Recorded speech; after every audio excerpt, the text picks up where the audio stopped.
Morning, everyone. Can you guys hear me okay at the back? Awesome. So, welcome everyone to the Westpac presentation. My name is Tim. I assume most of you know what Westpac is. We're obviously a bank. We handle money. Some of you may even have an account with us. What you may not realise is actually a lot of STEM and a lot of jobs in STEM that go into making the bank function and make it such a great bank to be with.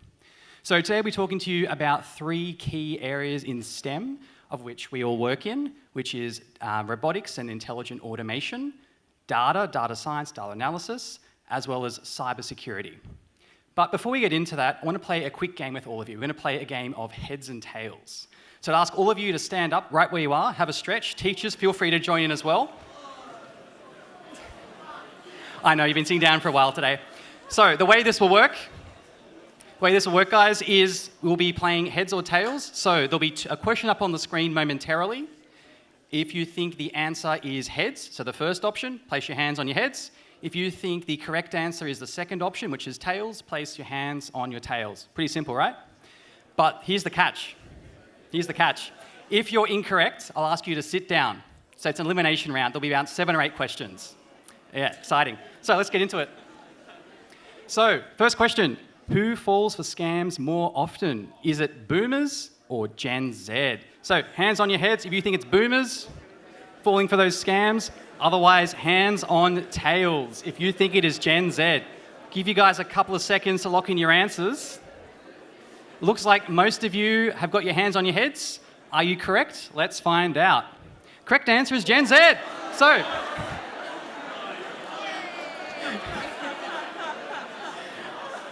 I think that comes as a shock. That's okay. That's a practice round. You can stand up again. All right, let's go. Next question. What would be a stronger password? Is it Pikachu 12, hands on your heads, or Tails, Ladybug on a Flower 1? So if you think the correct answer is Pikachu 12, place your hands on your heads. Otherwise, hands on your tails if you think it is Ladybug on a Flower. All right, lock in those answers. Correct answer is Ladybug on a Flower. So those of you that had your hands on your heads, please take a seat. The rest of you are free to keep playing. All right, our next question. The average person can type up to 50 words per minute. Is that true? Hands on your heads, or false? Hands on your tails. All right, lock in those answers. The correct answer is true. However, as you'll find out in our presentation shortly, the average bot can type thousands and thousands of words per minute, faster than any of you can probably type at home on your mechanical gaming keyboards. All right, next question, true or false? 90% of the world's data was created in the last 2 years. Hands on your heads if you think that's true. Otherwise, hands on your tails if you think that is false. All right, give you guys a second to make your decision. Correct answer is true. That's an insane amount of data every 2 years. All right, next question. True or false? There are about 50,000 Google searches every single second. Hands on your heads for true. Hands on your tails if you think that is false. All right, lock in those answers. False. There's actually around 100,000. 100,000 Google searches every single second. All right, hope you guys had fun. Congratulations to all our winners. You can take a seat. Okay, I know you guys are excited, but if we could just quieten down. Thank you. So, I'll move on to the first section of presentation, which is all on robotics. You're probably all thinking robotics like, Transformers or self-driving cars. What we're actually going to be talking about today is software robotics, which I'll explain in a moment. Who here remembers this? Yeah? Mathletics? Some of you might even still play it. So for those who may not be familiar with it, I'll give you a quick overview. It's essentially a race to compete against other students in getting as many times tables and multiplication questions correct in a given time limit. So in Mathletics, I think it's 1 minute or so, but we're actually going to be using a clone of the official Mathletics. What if there's a way that we could automate the entry of those correct answers? What if we could use a bot to beat other students, perhaps, to get our ultimate high score for ourselves? That'd be pretty cool, right? So here we've got a clone of the official Mathletics. This is just like some random website. You can see the current high score is 99. That was done by a human, 99 correct answers in 100 seconds. That's pretty fast, right? 1 a second. Well, what if we had a bot that could do that for us instead? So you can see here on the right side of the screen, we have our robotic process automation code running on the right side. And on the left here, we have the Mathletics style website on the left. See that number that appears in that text box and disappears really quickly? That's the correct answer being entered by the bot in a fraction of a second. So you can see that it's reading the question, so 6 times 3, whatever it might be, working out that correct answer, typing it in that answer box, and then pressing enter. That's really quick, isn't it? So let's see what the bot got. What do you guys reckon? Around 100? Higher? 1,000? 1,000? Okay, let's see. Correct answer. 317 in 100 seconds. That is insane. Do you guys think you could beat that? Probably not. If you guys think you can, come to our booth and we can talk about it. Okay, so what if we could use our bot for something a bit more useful, a bit more real world, right? Who likes pizza? I imagine most people do. I love pizza. What if I was kind of lazy? Or what if I wanted to organize a way or automate a way to order this pizza automatically for me, perhaps every day or once a week, maybe even once an hour, maybe once a minute, right? What if I could have a way to have a bot do the ordering for me because I just don't have the time to? So let's have a look and see how our bot can help us in this situation. So you can see the bot, again, on the right side of the screen, going through all the steps in the code. On the left side, we have a browser window, which is opened up on the Domino's pizza ordering website. And the bot is going through and interacting with that website. So it's punching in a store for us, selecting the store in a second. It is then going to add some items to our order. So let's go down and find a pizza. We'll add the barbecue chicken and rasher bacon pizza, because that's what I like. We'll then go ahead and punch in our details. Remember that question we had before around how many words a minute a human can type? Well, a human can do, I think it's 50 or so, wasn't it? Well, a bot can do thousands. In this situation, we've actually slowed it right down so you guys can see what it's doing before the page just disappears, like the Mathletics bot was doing. But you can see when it actually types the values in, it happens in a blink of an eye. That's how fast the robot can type text compared to a human typing in their phone number and their address and everything else. So you guys can see it goes right through the whole process, gets the credit card payment. I'm not going to give you credit card details, but you get the idea. Pretty cool, right?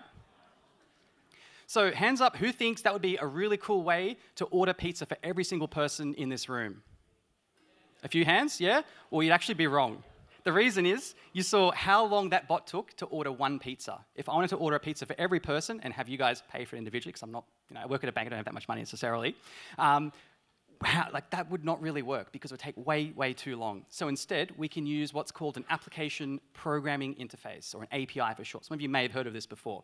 So APIs you can think of kind of like the waiter at a restaurant, where you make your interaction with them. You say, I want to order this pizza and this and this. The waiter then takes your order, goes off to the kitchen staff or the chef, and then the chef will make that food, bring it back to the waiter, and the waiter brings it back to you. So an API works in a very similar way to the way a waiter works, where you're the user, the API is the waiter, and the server or the remote computer, in this case the Domino's ordering website, is the chef producing that order for you, and it sends it back. So APIs are a really powerful tool we use in automation sometimes to get data sent in large volumes across to another machine and back. But with APIs, there's a lot of issues that arise with data security and data management. And to talk to you a little bit more about data, I'll hand over to Kanu. Thank you, Tim. So hi everyone, my name is Kanu and I'm here to tell you all about data. So we hear a lot about data everywhere and sometimes it can sound really technical, but data itself isn't actually technical. It's just raw pieces of information. So every Google search that you make, it's just a piece of information. We saw earlier in the quiz that every second there are 100,000 Google searches. So now if you multiply that by over 86,000 seconds every day, we end up with 8.6 billion Google searches every day. Now that's just insane, right? And then if you think about how many people are using the internet, we have over 5 billion people online. If we were to just record the names of those people, that would be 5 billion pieces of information. And we know that people have a lot more information about themselves than just their names. So with all of this data, we need a way to condense it and make it clear for the people who might want to use this. And so that's where machine learning and artificial intelligence comes in. So machine learning, artificial intelligence, might sound a bit scary, futuristic, but what is it? Well, before I tell you, has anyone heard of these terms before? You want to put your hands up, whether it's from like a sci-fi movie, like in real life? Yeah, quite a few of you, okay. Well, essentially machine learning is just teaching a computer how to do human tasks. So tasks that normally require human senses or reasoning to recognize certain things. So this could be something like teaching a computer to tell the difference between a photo of a cat or a photo of a dog, or trying to get it to tell the difference between whether it's Tim speaking or me speaking. But because there are so many possibilities when you're just identifying a photo or a sound, we need to show the computer lots of photos or make it listen to lots and lots of sounds so that it can actually tell the difference. And this is what we call training the computer. And artificial intelligence is just a more complex version of machine learning. But where can we actually use this? Well, we're already using it everywhere, and some cases you might not realize. So within Westpac, we actually use it to detect fraud. So if a fraudster comes in, takes out a credit card, and then spends all the money with no intention of paying it back, we can actually use machine learning to catch them. We can also use it to understand if customers are a good fit for our products, like home loans and credit cards. We're looking at how they're spending and saving their money. We can also use it to analyze customer complaints and understand what's gone wrong so that we can actually help our customers. And we also use it to spot scam and phishing emails so we can better protect our customers and employees. Within our daily lives, artificial intelligence is absolutely everywhere. So voice recognition, Google Home, Siri, Alexa, they all use artificial intelligence. Image recognition is another big one. So self-driving cars, they all use image recognition to like spot obstacles like pedestrians and other cars. And a fun fact, so like when you go on Google and you have to like verify you're a human and click on all the traffic lights and buses or taxis or whatever, you're actually helping train self-driving cars. And I think that's pretty cool. We also have chatbots on websites. They all use artificial intelligence to like craft replies. Recommendations on like Spotify and Netflix when it recommends, hey, you should listen to this song or you should watch this movie, you might be interested in it. It's all using machine learning. So I could go on, but there are so many use cases of machine learning, artificial intelligence already out there, and they're already making our lives better. But what's next? Where do we go from here? Well, the future is in your hands. So if you have really bright ideas about the future of data, you can help by developing your STEM skills. And if you come to our booth and tell us your fantastic ideas, we might give you some prizes. But the main takeaway for today is that data is everywhere and there is so much of it. And that's why we need data experts to take that data and make it into really clear information so that we can make smart decisions. Data is really important because it tells us so much about the world around us, but this can also make data really dangerous if it falls into the wrong hands. So I'm going to pass over to the cyber team now to tell you a little bit more about security of data. Awesome. Thank you, Kanu. Thanks, Kanu. So with all that data and automation out there and all that pizza ordering that make our lives far, far easier, we also have to make sure that we're not making it far, far easier for cyber criminals to hack into us as well. And that's why we will always need people in cybersecurity with a whole lot of different STEM skills. So when I say the word cybersecurity, what are some of the things you think of? Just yell out. Passwords, love you. Sorry, what did someone say over here? Calculus. Capture.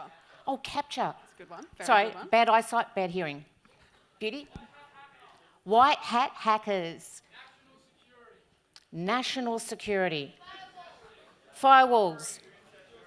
All right, we'll leave it there. Some really, really good ones. Everyone loves a hacker. We'll talk about them later. Firewalls we'll talk about as well. The thing is, that all sounds very, very techie. And I know we're here to talk about STEM, but very techie.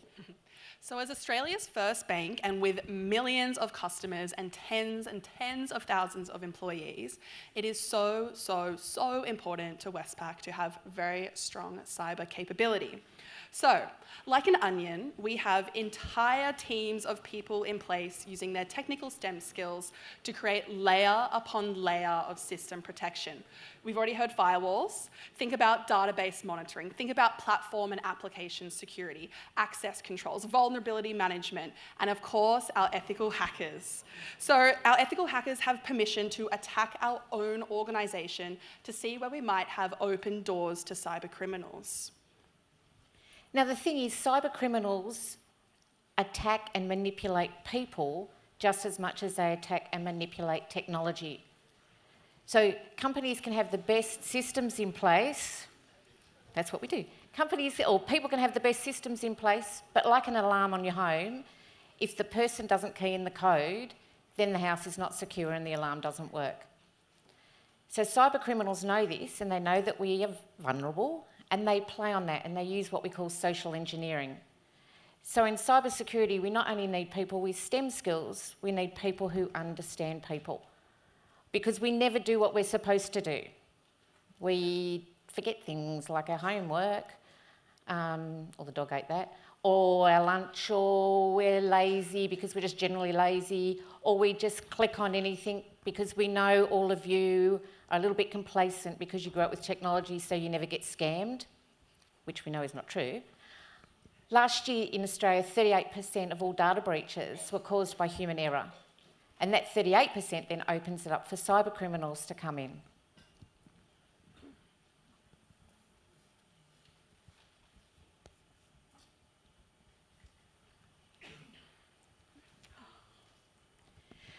Now, one of the things that we were talking about, ethical hackers. We actually have a team of ethical hackers at Westpac, and one of the things that they admit to doing is that they have an audit every so often, they won't tell us when, where they check out our passwords to see how strong they are. And you'd be surprised how many people still use the word password 1 and use it for everything. Yeah, it's very shocking. So when the ethical hackers know how many people in the organization have easy to crack passwords, that's when we need our cyber creatives, our cyber psychologists to step in and understand and shift that human behavior. So you guys can see the Pikachu versus the ladybug on a flower that we had in our heads and tails activity. So this is an amazing, amazing graph that you can find to test the strength of your passwords. And you can just find this on the internet as well. So this is not easy when all of our lives, they're going digital. So one of the things that we do to help change people's behavior in Westpac is that we send fake phishing simulation emails to every single person in our bank. So we've already had quite a few of you come up to our booth and test your skills if you can spot the fish, but we've got a few left, so come over and see if you can find it. And so that means that we also have to come up with speeches just like these that don't make people fall asleep when we're saying digital footprint, digital identity. But we really do want you, I think this is a big, big one as well. So if we think about our digital footprint, think about what's going online, we have our mums. Our mums absolutely love us, but one thing that mums do is they put your photo up when you go to your first day of school. Not ideal, because that means every single person knows who, or if they're connected to you online, they know where you are 5 days a week. So we want you to think about the future of technology. I'm just going to throw some of these out. We've got quantum computing coming up. We've got big data, Internet of Things, wearables, biometrics, autonomous vehicles. Absolutely anything that is connected to the internet can be hacked, including your smart fridge. So we are always going to need cybersecurity skills on both the human and the tech side. So put up your hand if you like being creative. Okay, leave your hand up. Put your other hand up or a hand up if you like numbers. Okay, leave that hand up. So some of you should have 2 hands up, ideally. For those of you who have 2 hands up, put your leg up. For those of you who don't have a hand up, put your hand up. If you like problem solving or challenges. Okay, excellent. So all of you with your hands up already have what we look for in cybersecurity. Now add to that STEM skills and add to that your people skills, and you are the future of cybersecurity for the world. And for those of you who like coding, We've already had 2 geniuses do it, but please come and see our booth where we've got a tablecloth where if you can decipher the code, we have some excellent prizes. But basically, the world is full steam ahead. Awesome. We'd like to open for questions. Come on. All right, I think we've got 5 minutes, so we can get through a couple questions. Oh yeah, we got your hand up there. What? Second. Oh, there we go. With the customer complaints, how does the AI program deal with that in the machine learning? That is a really, really good question, and I probably can't answer it on stage in a lot of detail, but if you come over to our booth later, I will gladly explain it to you. Awesome. We'll jump to another one. Yep. Oh, procedure dealing with a data breach. So we actually, within our organisation, we have very few data breaches. So if you do bank with Westpac, you're safe. No, if there is a data breach and it gets through, as Ash was saying about that onion, we have protocols to determine whether it was an internal or external data breach and what type of data breach it was. So is it customer information? Is it employee information? Has it gone externally to the organisation? How did it occur? And then we have commercial and confident procedures that we follow to make sure that we deal with it. Yeah. Great question, though. Thank you. Alrighty. Oh gosh, Did so you many have a hands prize up. for a great question? Where do we want to go? Yeah? Have any of us been hacked before? I actually have, before I joined the cybersecurity team at Westpac, and it was from Facebook actually. I got one of those messages, and it was just one of my mates being like, oh, look at this photo I found, is this of you? And then it was like a short bit.ly link, and I clicked on it, and then my Facebook got hacked. So that is a super, super easy one that's coming from all directions, but that happened because my friend's account had gotten hacked, and so then it was down from there. But luckily, before I joined Westpac, so no data breaches, no access to any of our systems or technology. But yeah, we have a lot of those those onion layers that we have in place in the bank mean that it is very, very, very difficult for stuff to actually get in front of employees' eyes, which is good. And I've been hacked as well. So in the middle of the pandemic, apparently I was in America having a great time travelling because that's where my credit card went. And again, that was through somebody I knew who had been hacked and then sent us the email and said, hey everyone, I think this email is hacking into my account. I was just wondering what you think. And so what hackers do is they actually, they plant the seed with me and then they go, woohoo, because I'm going to get in touch with all of you after this, and that goes and spreads and spreads and spreads, and that's how they do it. They're like white ants, and so so my credit card went to America and had a great time. Oh yeah? Oh, you've got your torch on, let's go.